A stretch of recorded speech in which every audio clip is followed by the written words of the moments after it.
Hi there, and welcome to the Oikos Family Podcast, Season 2, Episode 23.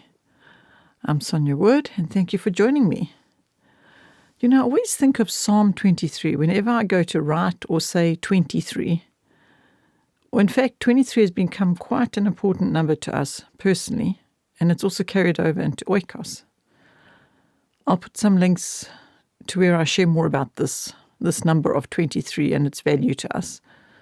Perhaps you could pick up some ideas for your family. Maybe. I'll just put the links in the podcast description thing.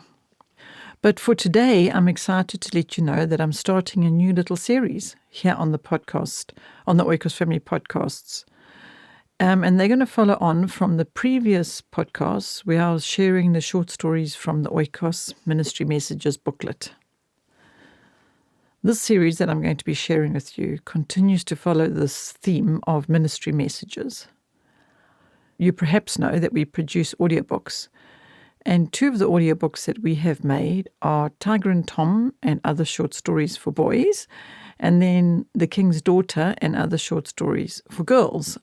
I would like to stress that the stories in both of them, and there's about 40 or so in each book, short stories, they aren't specific to boy or girl particularly. So we have read aloud from each book, and the stories, as I say, aren't gender specific. The stories in these books, each and every one of them, is especially written to bring a moral or a message or an ethic or whatever you want to take from it, whatever value you found in it. It could be something just of encouragement that you take from it, or perhaps a helping hand. The helping hand these stories gave me when in parenting is that I would find a specific lesson from a particular story, which I could then share with whoever it was that I thought it could be helpful to. For example, if one of the children was showing unkind behaviour, I would find a story in these short stories collections and read it aloud, and then use the story and the characters in the story to teach the importance of being kind to one another without singling out a specific child. Anyway, this became my go-to tool, one of my go-to tools for parenting, because I noticed good results from it. As after everyone had heard the same story, and then we went on with daily living, and some bad behaviour might arise, more than likely. That's life. So then we'll take the characters of the story and the consequences of what they endured due to a similar bad behaviour that we had read about in that specific story, and then we would discuss it. And then, so rather than it being about a specific child and their bad behaviour within the family, it would be rather a group discussion or family talking about how we can make better choices together. So in this little series that I'm going to be sharing here on the Oikos Family Podcast, I will be picking a few of these stories and just putting them on at the end of each podcast. They're all about, between 3 or 10 minutes each. So I hope that even if you as a parent just listens to them, or maybe you want to share them with somebody else or with your family members, and then you would have that story in your heart or the hearts of the family.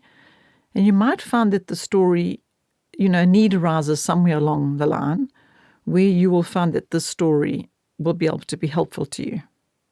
Basically, I hope that the short stories are going to be like a helpful tool in your parenting toolbox. So thank you for listening. I'm going to say goodbye now so that you can hopefully listen to the story I'm going to put here today, which is called Courtesy to Strangers. It's about 3 minutes long.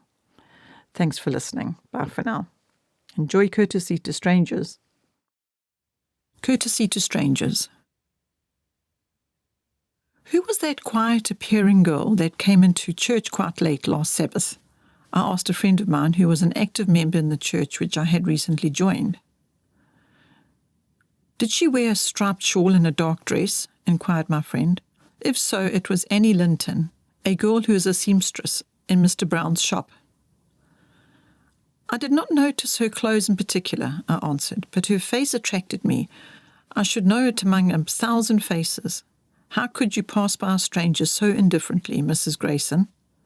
I expected that you would ask her to remain at Sabbath school and go into your Bible class, but you did not once look at her."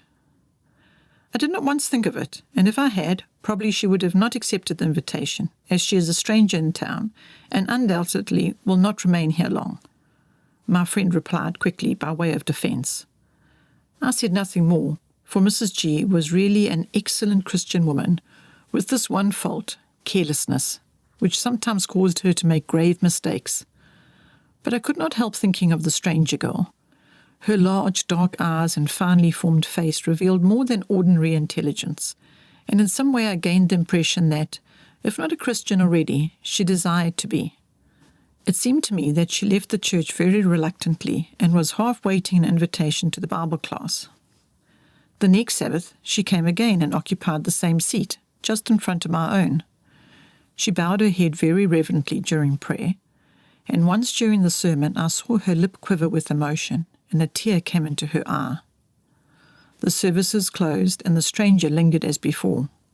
My friend, good Mrs. G, again forgot to speak to the girl. She passed out of the church slowly and did not come again. I thought she must have left town, as I had not seen her for several days, but one Sabbath, as I attended another church, I saw her again. She seemed a little more at ease, I thought, and there was a quiet smile upon her face. After the service was concluded, I saw many a pleasant smile given to the stranger girl, and I understood the secret of the changed look upon her face. I made some inquiries and learned that she had joined this church and was earnest and active in all its works.